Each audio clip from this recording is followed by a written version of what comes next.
Ever wonder why some people attract success like magnets? They've mastered a powerful psychological trick, acting as if they've already achieved their dreams. Meanwhile, you grind, you wait, you second-guess, and the life you crave slips further out of reach. Why does it burn so deeply when you see others rising while you feel stuck? Why does it tear at your confidence when you realize hard work alone isn't enough? The uncomfortable truth is this: success doesn't come to those who wait to be ready. It comes to those who decide they already are. You don't get what you deserve. You get what you believe yourself worthy of, long before there's any proof. Today, we're pulling back the curtain on the hidden power of identity, the silent force that's been shaping your reality without you even realizing it. If you're ready to stop rehearsing failure and start living like it's already yours, stay locked in, because what you're about to learn could change everything. The power of positive pretending. Why do we so often fall short of our own expectations, clinging to the safety of the familiar rather than reaching for our dreams? It's a conundrum that has puzzled philosophers and psychologists alike. But what if the secret to success is simpler than we think, embedded not in the actions we take, but in the persona we embody each day? This concept isn't a modern-day self-help gimmick. It's rooted in the age-old wisdom of Stoic philosophy, which teaches us to create our reality through the power of perception. Let's explore this intriguing idea of positive pretending. It's a practice where you step into the shoes of your future self, the successful, confident, accomplished version of you. Carl Jung once remarked, "Until you make the unconscious conscious, it will direct your life, and you will call it fate." This aligns seamlessly with our concept. By consciously acting as if you have already achieved your goals, you begin to elevate your subconscious expectations of yourself. Aristotle taught that we are what we repeatedly do, implying that excellence then is not an act, but a habit. When you adopt the daily habits of your successful future self, you're not pretending in the superficial sense.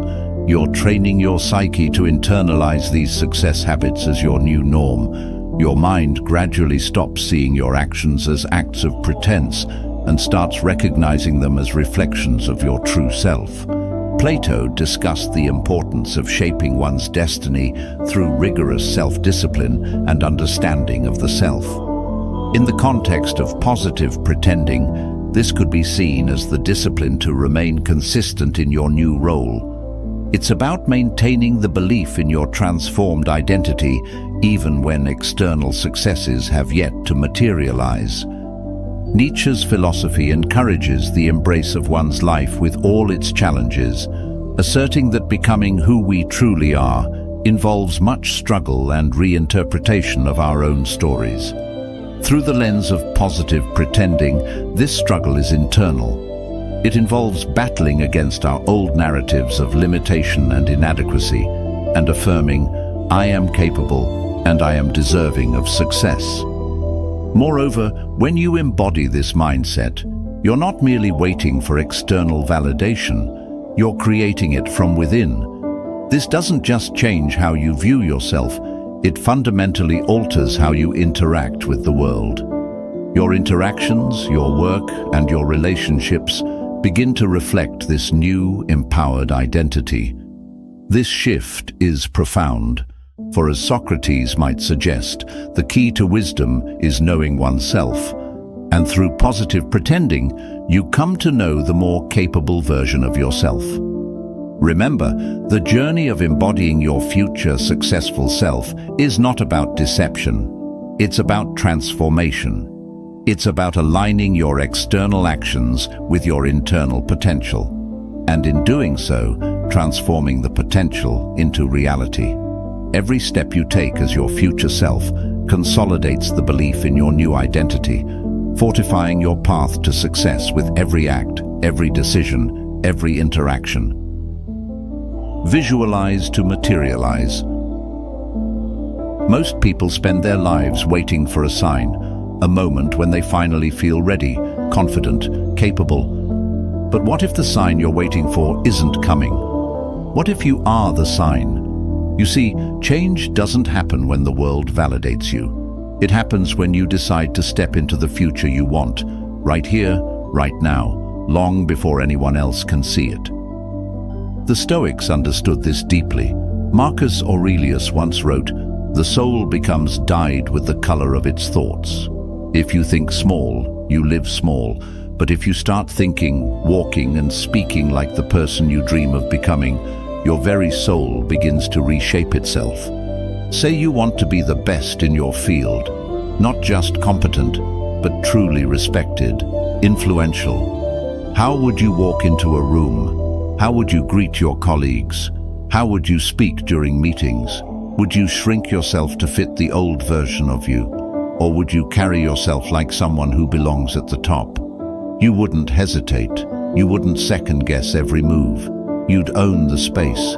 You'd speak with clarity and move with purpose. You wouldn't need anyone to hand you a crown. You'd wear it invisibly. This is where visualization comes into play. Not the soft, vague daydreaming we often fall into, but strategic mental rehearsal. Carl Jung said, "Your vision will become clear only when you can look into your own heart." Visualization isn't about magic, it's about clarity. It's about repeatedly reminding your subconscious who you are becoming until your nervous system responds like it's already fact. Think about it. Before an athlete wins a gold medal, before an artist paints a masterpiece, before a leader inspires millions, it happens first in the mind. Plato taught that the beginning is the most important part of the work, and this beginning is always internal. They don't wait for permission to feel like champions. They see it, they feel it, they become it inside long before the external world catches up. Now, this isn't about pretending. That cheapens the process. Nietzsche once said, "Become who you are." Acting as if you're already successful isn't faking anything. It's uncovering what's been buried under years of self-doubt, bad habits and hesitation. It's peeling back the noise to reveal the strength that was already there. It's standing in that version of you, fully, unapologetically, until reality has no choice but to adjust around you. Every morning you have two choices. Slip back into the comfort of the familiar, or walk, talk, and think as the future you. Sharpen your image of who you're becoming. See it so vividly that it feels like memory. When you walk into your office, don't just stroll in like it's any other day. Walk in as the leader, as the innovator, as the person people turn to when it matters most. When you speak, speak like someone whose voice carries weight, because you believe in the value of your words. Socrates believed that the secret of change is to focus all of your energy not on fighting the old, but on building the new. That's the heart of visualization, building the new, not by tearing yourself apart for what you aren't yet, but by fully stepping into what you are capable of becoming. And here's where it gets powerful.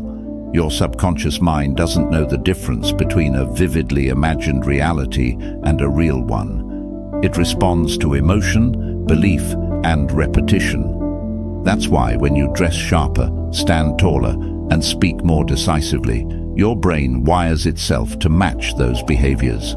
It's not an act, it's a rewiring, a reconditioning of your very identity.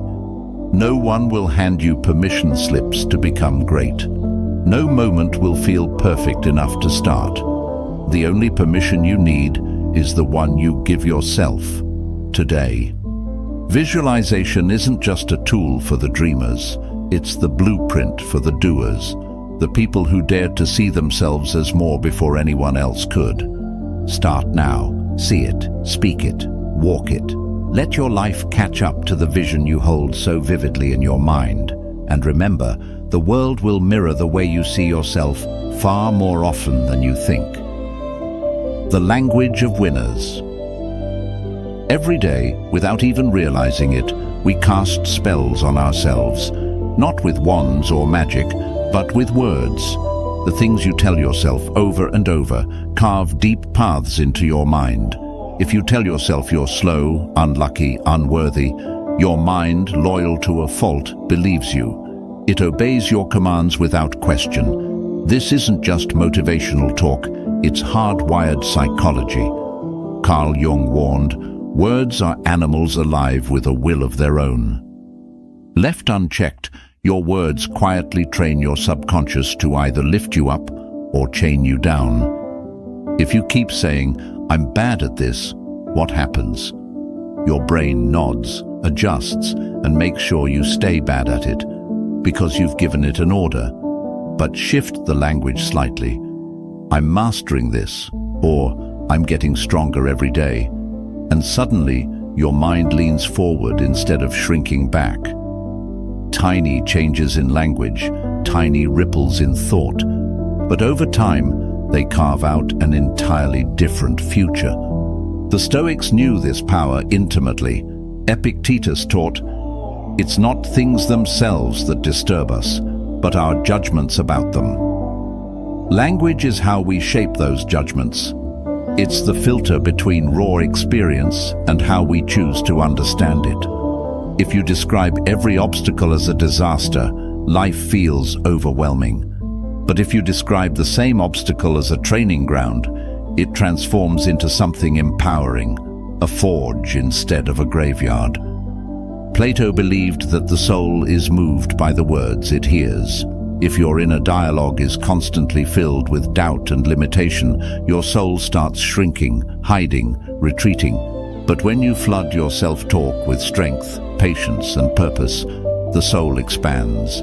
It stands taller, it fights harder, it reaches for more. Words don't just describe reality, they create it.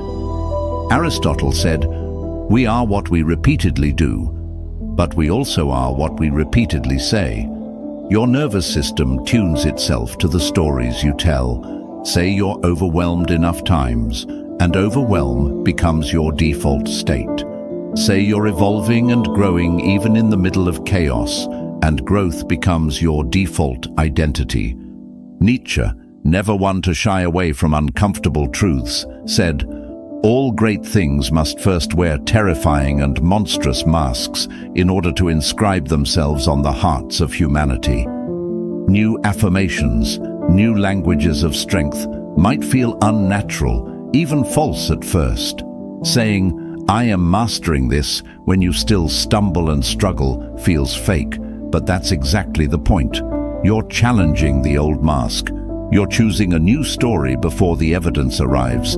And that discomfort, that's the threshold of change.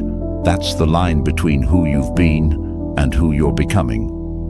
Socrates, with his endless questioning, would probably ask you today, why do you speak weakness into existence when strength is within your grasp? It's a question worth sitting with. Every sentence you say, whether out loud or in your mind, is a tiny vote for the person you're becoming. So, starting today, be ruthless with your words. Audit them, sharpen them. Replace "I can't" with "I'm learning." Replace "this is too hard" with "this is building me." Swap "I'm failing" with "I'm getting closer." It's not about lying to yourself.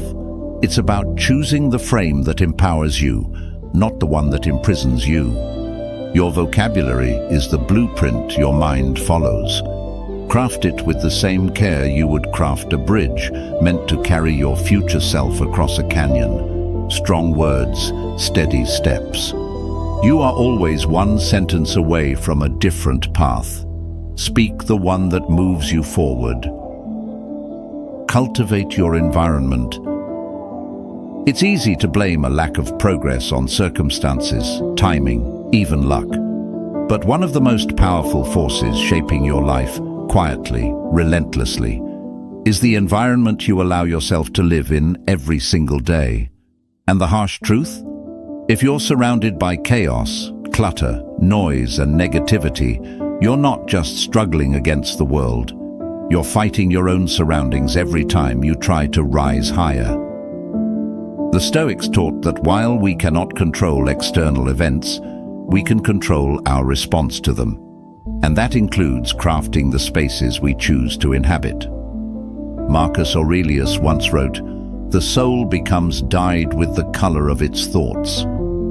But your thoughts, more often than you realize, are dyed by your environment first. Walk into a space that's disorganized and suffocating, and your mind mirrors that energy. Walk into a space that's clean, sharp, and purposeful, and suddenly you stand taller, breathe deeper, think clearer. It's not magic, it's architecture for your mind. Take a real, honest look around you right now. Does your environment scream future leader? Does it reflect the ambition burning quietly inside you? Or does it silently reinforce your doubts, your procrastination, your playing small?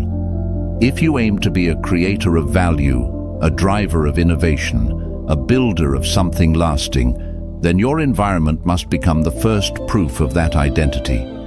Aristotle believed that excellence was not an act, but a habit, and habits thrive or die depending on the soil they're planted in. It's not about luxury, it's about intentionality. Organizing your workspace like a professional isn't just about aesthetics. It's about aligning your outer world with your inner vision. Plato once said, "The beginning is the most important part of the work." Setting up your environment to reflect excellence is that crucial beginning. You are sending signals to your brain. This is who I am. This is what I expect. This is what I'm building. Carl Jung would remind us that people don't have ideas. Ideas have people. Your environment is a living idea, a constant whispering voice reminding you who you are and what's possible for you. A messy, chaotic environment keeps you chained to old ideas about yourself. An environment curated with care, clean, intentional, forward-focused, plants entirely new ones. Nietzsche pushed the idea further, insisting that the individual must become who they are. But becoming doesn't happen in a vacuum. It happens when every corner of your life, from the conversations you have to the state of your desk, pulls you relentlessly forward toward your ideal self.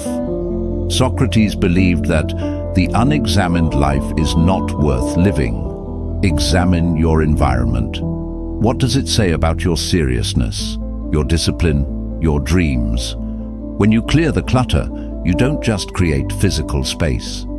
You create mental space. Space for sharper ideas, bolder decisions, deeper focus. Start small if you need to. Clear off your desk completely. Add one symbol of the life you are building, a book, a quote on the wall, a carefully chosen tool of your craft. Curate your surroundings like a Stoic would curate his mind, eliminating the unnecessary, sharpening the essentials. Remember, your environment either anchors you to the past or catapults you toward the future. Choose carefully, because whether you see it or not, you are being shaped every minute by what you allow around you. Build a world that pushes you, reminds you, and dares you to grow into the person you are destined to become. The role of decisive action. There's a dangerous trap we all fall into sometimes. The illusion that thinking about change is the same as making it happen. We read the books, we talk about our dreams, we even plan them out in neat little journals, but somewhere between intention and execution, the momentum dies, and the future we want, it stays locked behind the door we never bothered to open. The Stoics were brutal in their simplicity about this. Marcus Aurelius said, "Waste no more time arguing about what a good man should be. Be one." In other words, stop planning, start doing. You can visualize success all day long, but without action, it's just another fantasy gathering dust in the corners of your mind. Real transformation happens when your behavior shifts. Not your mood, not your wishes, but your actual lived daily actions. If you dream of being a writer, it doesn't matter how many motivational videos you watch. What matters is whether you put words on a page today, not tomorrow, not when inspiration strikes. Today. Carl Jung would say, "You are what you do, not what you say you'll do." The subconscious mind doesn't build self-esteem off good intentions. It builds it from evidence, daily proof that you are someone who keeps their promises to themselves. Every time you take decisive action toward your future self, you're stacking bricks into the foundation of your next life. Every time you delay, make excuses, or overthink, you quietly pull those bricks down. Plato understood that the world of ideals, of pure thought, was beautiful, but incomplete without action. Ideas alone don't move the soul forward. It's in the friction of execution, of stepping into the arena, that we refine who we are. The future doesn't belong to the dreamers who dream the hardest. It belongs to those who act with courage, even when the path isn't clear yet. You don't need permission. You don't need every answer. You just need to move. You want to start a business? Start laying the bricks now. Research your market. Build a rough plan. Reach out to someone who's already done it. You don't need $1 million idea to begin. You just need the decision that your old life isn't enough anymore. Nietzsche spoke often about the will to power, that inner force that pushes us to overcome ourselves, to expand beyond who we were yesterday. Decisive action is the manifestation of that will. It's messy, it's uncomfortable, it demands that you sacrifice the security of preparation for the uncertainty of motion. But without that leap, you remain a ghost haunting your own potential. And don't confuse bold action with reckless action. Aristotle wisely advised that virtue lies between excess and deficiency, courage, not recklessness, decisiveness, not desperation. Every step you take should be anchored in your larger vision, even if it's a small, imperfect step. This isn't about sprinting blindly. It's about steady, intentional movement, aligning each action with the person you're determined to become. Socrates once asked, "How much better to get wisdom than gold? To get insight rather than silver. But wisdom without action is like gold locked in a chest you never open. You can know all the right things. You can believe all the right philosophies. But if you don't move, if you don't step forward when it's messy, scary, and uncertain, all that wisdom is wasted." So the question isn't, are you dreaming big enough? The question is, are you acting bold enough? You create the life you want through the steps you take when nobody is clapping for you yet, when no one is watching, when it would be so easy to delay just one more day. Every bold move you make now sends a signal into the future, carving out the life that's waiting for you, if you dare to claim it. So stop waiting for someday. Stop waiting to feel ready. Start acting like the person who refuses to leave their future in the hands of chance. Because decisive action isn't just a strategy. It's the announcement to the universe that you're serious. And the universe, as the Stoics would remind us, has a way of yielding to those who are willing to meet it with relentless will. Consistency is key. There's a cruel trick life plays on us. It lets us feel motivated for a moment, just enough to dream big, but not long enough to actually change. We get fired up for a day, maybe a week. We act bold. We move with purpose. And then, almost without noticing, we slide right back into old patterns. It's not because we're lazy or broken. It's because true change isn't sparked by big moments. It's built through tiny, relentless, almost boring acts of consistency. The Stoics understood this deeply. Seneca once said, "Most powerful is he who has himself in his own power." And you only gain that kind of self-mastery through daily discipline, not bursts of inspiration. When you decide to act as if you're already the person you want to become, it can feel electrifying at first. You speak differently, you move with confidence, you dare to think bigger. But if you only do it when it's convenient or exciting, nothing truly shifts. Your nervous system, your habits, your self-image, they only rewire through repetition. Carl Jung put it best: you are what you do, not what you say you'll do. Your subconscious doesn't listen to your promises, it watches your patterns.